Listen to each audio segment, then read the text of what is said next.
It is exactly 9:24 a.m. Welcome back. We're now going to be talking with Wayne Duvenage from OUTA. Obviously, we all know that he's a civil activist. OUTA has been doing great work over the past so many years. Thanks to them, a very, very big thank you to OUTA for scrapping, for all of the pressure they put on the whole e-toll saga. Finally, I'd like to think that that's behind us finally and totally, that we're not going to ever hear about it again. This time around, we're going to talk to Wayne about something completely different, and that is the tourism industry in KZN. A very good morning to you, Wayne Duvenage. Welcome to the program. Okay, I can't hear you. I'm not sure if you've got Sorry, your I was on mute. Yeah, sorry. Hi. Okay. Wayne, I spoke with someone from your office about 2 weeks ago, and that, of course, was Dr. Ferial Adam, and we spoke about the water crisis, the water quality in KZN because of the sewage problem there. We're going to take a slightly different tack. And by the way, it was wonderful talking to her and all of the insights she gave us to that situation. Good on you guys out there once again for raising the flags where there are problems. We're going to take a slightly different angle to that very same story, but we're looking at the issue around leadership, business leaders being very quiet on this issue, and the tourism industry, because it's, you are rightfully bringing up this subject. It needs urgent attention. During the time of COVID, the tourism industry were very vociferous about the issue of no tourists in their part of the world, the Mm, rules and regulations that they were bound by. mm. And yes, you are correct in asking the question, why are they so quiet? Yes, you know, we know that they've met with the authorities in eThekwini, but it doesn't stop there. You see, so and it's not just the tourism industry; it's the local business chambers. It's everybody who has some position of power from a non-government point of view. So you've got industry associations, and tourism is impacted heavily by E. coli on the beaches, the restaurants, the car guards, the traders, the crafters. Everybody gets hurt when tourists stay away. Um, and we believe that business is not doing enough to hold local government to account. Now, what do we mean by that? We mean that they have a role and a responsibility not just to engage with the authorities, but to hold them to account. And holding them to account means setting deadlines, understanding together with them what the problem is. And with these, I think it's the vast majority, about 80% of eThekwini's wastewater treatment plants are malfunctioning. That means raw sewage is just going into our water systems, finds its way into the oceans. And it's a criminal offense, without a doubt. So, what they need to do is set timelines. They need to understand the extent of the problem with the municipality and then put them on terms and say, you need to fix this and you need to fix it now. We pay you the rates and taxes. The fact that you're wasting our rates and taxes is not our problem. Ultimately, it does become our problem if you don't do this type of work that you should be doing as the municipality. So the next step, and this is where it gets really tough, but it's the journey we have to go down as businesses, as individuals in civil society, and that is to start holding them to account. If it is a criminal offense to spew raw sewage into our rivers, then criminal charges need to be laid against the accounting authorities in the eThekwini local municipality. And that means that the city manager, the people that are the operational staff that are responsible for this situation, can get criminal records. And that's the route we have to go. We have to bring in the Green Scorpions from a national level, who are also very on top of these types of problems. Well, they should be more so on this one. And to start laying charges. And then the final step is to get a court order that hands over the management and the repairs of these wastewater treatment plants to civil society or to the private sector. This has to all be driven by these business associations who need to coordinate themselves, who need to set a campaign together, who need to put a project manager in place. And when you get that court order, your court order comes with the costs, all the sewage network fees that are charged to businesses and homes, gets paid over into this trust account. And those funds are now allocated to the private sector to repair the wastewater treatment plants. So essentially, citizens start to take over the running of the city. Now, a lot of people might say, but why should we do that? Well, if you don't do that, then you must keep quiet and you must suffer the consequences of no action taken by civil society. So this is the route we have to go. It's the last resort, but if we don't do it, then we must just sit back and accept that our new reality is E. coli infested beaches. And by the way, that doesn't go away overnight. Even if you fix these rivers and fix the wastewater treatment plants, that E. coli sits in that sand for a long time. So we have to get on top of this as soon as possible. And it's up to business leadership. FedHasa, the Federation of Hoteliers in South Africa, is not doing enough. They are pretty quiet. Neither is the Tourism Business Council of South Africa, who just, these institutions, these organizations who are supposed to be lobbying on behalf of the industry, lobbying with government, lobbying against government, are sitting back and too scared to hold government to account. So, as I said in my opinion piece, we think it's time for them to take stock of the situation. These big industry associations have a bigger role to play than the current one they're playing. And if they don't step out of their comfort zones, if they don't go and challenge local government, then, there might just not be a city in which to do business in the future. So, Wayne, you have indicated that these big business leaders, FedHasa, tourism industry, etc., it seems they're too scared to broach the subject and to engage with the city manager and all of his sidekicks, so to speak. Maybe they've already been threatened, and if that is in fact the case, how does one move forward? Because we've heard of lots of killings of councillors and politicians in that part of the world, and maybe these people have been threatened. So how do we move forward? Knowing that we need to stand up to this bullish behavior by these corrupt officials, corrupt politicians, and we need to take back our cities, our infrastructure, our country. Otherwise, I have been saying this over the past so many months, that we are on the brink of collapse. Yeah, and that city, eThekwini, is so badly run now, people don't want to invest there. So the way you do this is you obviously engage meaningfully, you engage in a constructive manner. You sit down and you find solutions with the city.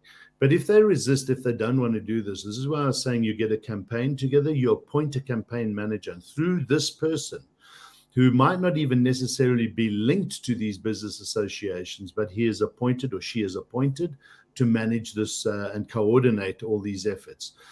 So what they can't do, what the authorities can't do, is threaten associations. They can't do anything about FedHasa. FedHasa is a national government entity. They can't threaten the Chamber of Industry because it's a body. It's not an individual. The one individual that you might appoint to drive this matter is somebody who you might need to protect, and those are the costs that business and the tourism industry have to pull together, because it's not going to happen for at no cost. You're going to have to appoint legal counsel. So this is work you have to do, and this is how we started ATA. We got business behind it to fund this whole initiative from the beginning when we tackled the e-toll matter. So when you're tackling local government, you tackle them in a way that removes the threat from the individuals. And if there is a threat, it's on one individual who has to have the courage to stand up, but that person needs to also be protected. And they must also know, by the way, so it's a very different type of threat. They must also know that if they chop the head off of that individual, the problem doesn't go away, because it's an organization, it's a multi-layered organization that's bringing this challenge. So it's like, I was often asked if I felt threatened, and I said, no, ATA is bigger than one person. And that's what must happen with this entity in eThekwini. We need to fix eThekwini. We need to fix that city and the metro and the surrounding areas. And the way you do that is through a collective campaign and focused, targeted, possibly even tax revolts, where the city will feel the pain of their action. But do it constructively, do it with a legal approach. And when the lawyers get a court order in your favor, there's nothing the city can do. The money has to be paid over into the trust account from the city. You know exactly how much money they're earning on sewage charges, and that money will be used by private sector. They've done this in many other towns. In fact, in Mfuleni, all substations, the electrical substations, are now managed and run by business and local communities. Wow. They've taken them over, they've locked them, they've put fences around them and electrified them and made sure that the city cannot touch them. And they are maintaining these substructures, and they are billing the city for doing so. I'm afraid it's got to that now, where the incompetence of our local government management is so poor, there's no accountability, that it's now, and if we don't do anything, then the city will collapse. So it is up to us as organized civil society to take over the running of these cities. And when you do that, and when the court grants you those permissions, then we can fix this country. So, Wayne, I'm assuming that talks have already started, that you've already mapped out a way forward, and you're already engaging with the powers that be in eThekwini, like FEDASA and other such organizations. ARTA isn't. I've planted the seed. We have been reached out by some people in organized business communities to help them map out a plan and a path and a way forward. And we'll be doing that as soon as they are ready and want to meet. But this is not an ARTA initiative. It's going to have to be done by the local communities there. But we'll certainly guide them, assist them, and help them in any way they can, that they need. Okay, so anyone watching this clip can get in touch with you if they believe that heels are still being dragged on this matter. You are prepared to to assist them with that roadmap going forward as soon as possible. I mean, you could hit the road running with them with immediate effect. Yeah. But we need business leaders to stand up. What we don't need, and what I wrote in my piece, is fragmentation within business associations. So let's take FEDHASA, for instance. FEDHASA is supposed to be the lobby group and the association that champions the causes of the hotel industry. The saddest thing about FEDHASA is that it's big players, the big hotel groups, are not all members of FEDHASA. So it weakens the association. There's politics within it. And for me, sadly, and I've seen this in the Car Rental Association as well, they devolve the powers of running these associations to junior management or middle management who have no powers, and the executives stay away. We need the executives to get involved in these industry associations, to head them up, to meet monthly or quarterly, whatever it is. It's very important, and to start championing and driving industry association matters. And when they do that, they become stronger, they become empowered, they put the funds in, and they run these matters. Unfortunately, FEDHASA, and then who also reports into the Tourism Business Council. Tourism Business Council doesn't like to challenge government, and we can't understand why. It's a voluntary organization. If I was heading up tourism industry matters or businesses that were paying over the 1% tourism levy to the Tourism Business Council, I'd stop paying, because they are not doing the work that they should be. They're not challenging government hard on many issues. Visas. I mean, the poor tour operators take far too long to get their permits, their professional permits for their drivers. There's so many things that are wrong besides these localized issues in eThekwini. And they're not championing these causes on behalf of the industry. So we suffer. Our tourism numbers are well below where they should be from an international point of view. This is not acceptable. We need leadership. We need leadership to step up, to stand up, and to start challenging government, and to stop fearing government. Government cannot do anything to business. They can try and make their lives more difficult, but if business challenges it in a proper, in a very constructive manner, there's nothing that government can do other than to start listening and to start fixing this country. So, Wayne, post the piece that you've written regarding this really stinky matter that's, can't find a better word to describe it. Has anyone reached out to you? Um, I'm just Just kind of one, wondering, is there interest? yes, there is interest. I have been engaged with by somebody who heads up and coordinates matters in the tourism industry. The article has certainly struck the conscience of a few people, and they want to engage to find out what are our suggestions for the way forward. So we will be engaging with them. I don't know when. I've left the ball in their court. And let's hope that they call you yesterday.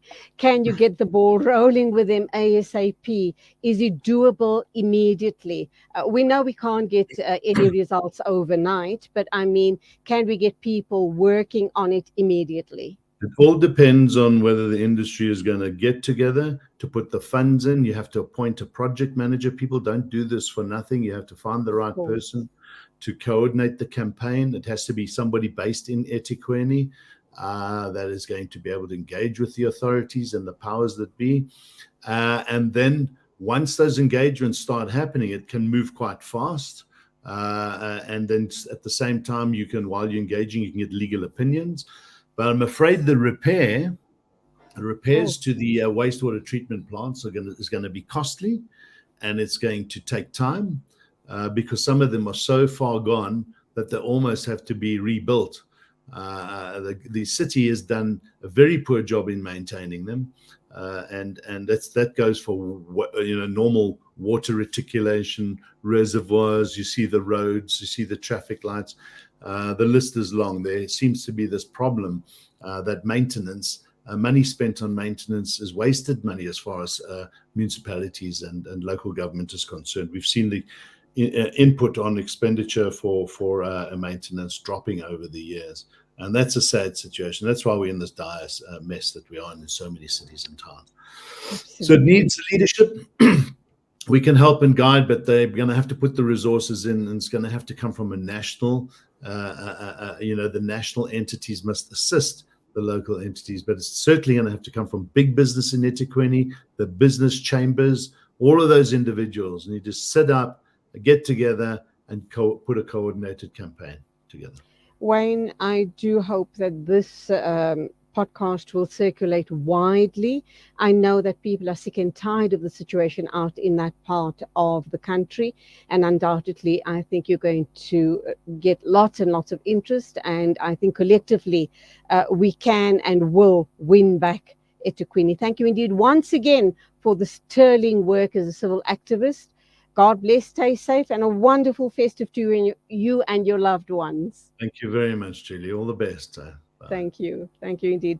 That was Wayne Duvenage from Outer, once again at the forefront of issues that practically brings our country to its knees.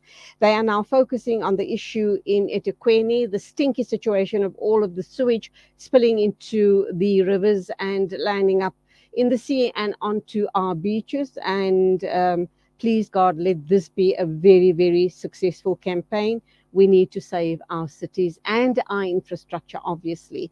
It is exactly 9:43, standing by, or we hope we're going to be talking with Hadith Pardes, journalist based in Afghanistan. We're going to be looking at the allegations that Afghanistani women are being prohibited from attending universities.